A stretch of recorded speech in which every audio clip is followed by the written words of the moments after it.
को विशाल संविधान देने वाले, देश को लोकतांत्रिक और बेहतर बनाने वाले ज्ञान के प्रतीक डॉक्टर भीमराव अंबेडकर साहब के अवसर पर हम सबको यहाँ पर जमा होने का मौका मिला है।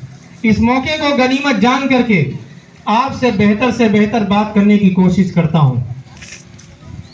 जो ये संविधान मिला है, ये बाबा साहब की कुर्बानियों से, इनके बलिदान से, इन्होंने कुर्बानियां दी, बलिदान दिया और खून पसीना एक किया, तब जाकर के ये हम सबके सामने संविधान को पेश किया गया है। कहना है कि जो दिल में था वो दिल का अरमान लिख दिए, जो दिल में था वो दिल का अरमान लिख दिए, सबको मिले बराबर सम्मान लिख दिए, हर कौम करे देश की गद्दी पे हुकूमत, ये कह के बाबा साहब संविधान लिख दिए। बाबा साहब का ही नारा था कि शिक्षा वो शेरनी का दूध है, जो पिएगा वो दहाड़ेगा। शिक्षा वो शेरनी का दूध है, जो पिएगा वो दहाड़ेगा। इसी पर हमारी 2-3 लाइनें हैं।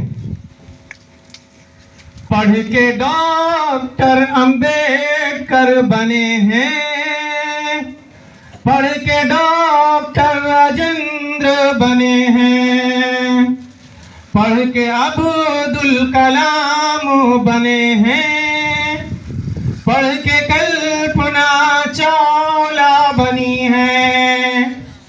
पढ़ोगे तो आगे पढ़ोगे, पढ़ोगे तो आगे बढ़ोगे, बिन पढ़े कोई तुम्हारा नहीं है।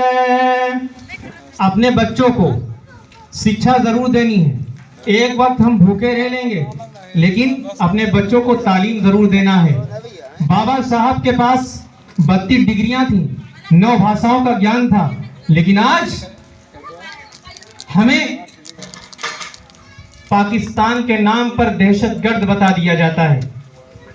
मुसलमानों की लाशें दिल्ली की चांदनी चौक से लेकर के शामली के मैदान तक, और शामली के मैदान से लेकर के दिल्ली की चांदनी चौक तक कोई ऐसा दरख्त बाकी नहीं था जिस पर मुसलमानों की लाशें न लटकी हुई हो।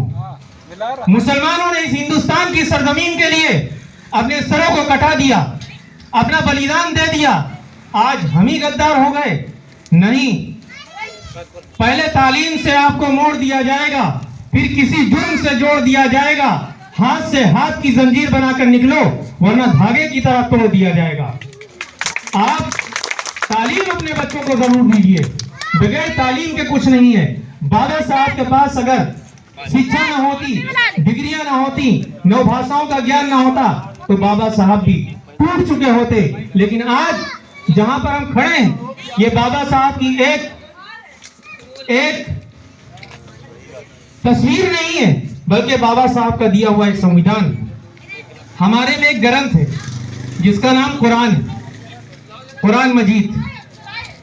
इतनी मोटी ग्रंथ है, जो हम कुरान को अपने दिमाग में बैठा सकते हैं, तो बताइए संविधान को क्यों नहीं बैठा सकते?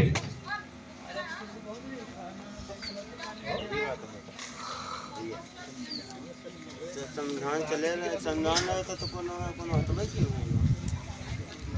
अगर पढ़े लिखे ना होते तो ये अकेले बताओ ना। और आपको 3 आर्टिकल बता रहे हैं संविधान के, 3 सेक्शन, आर्टिकल 25, आर्टिकल 26, आर्टिकल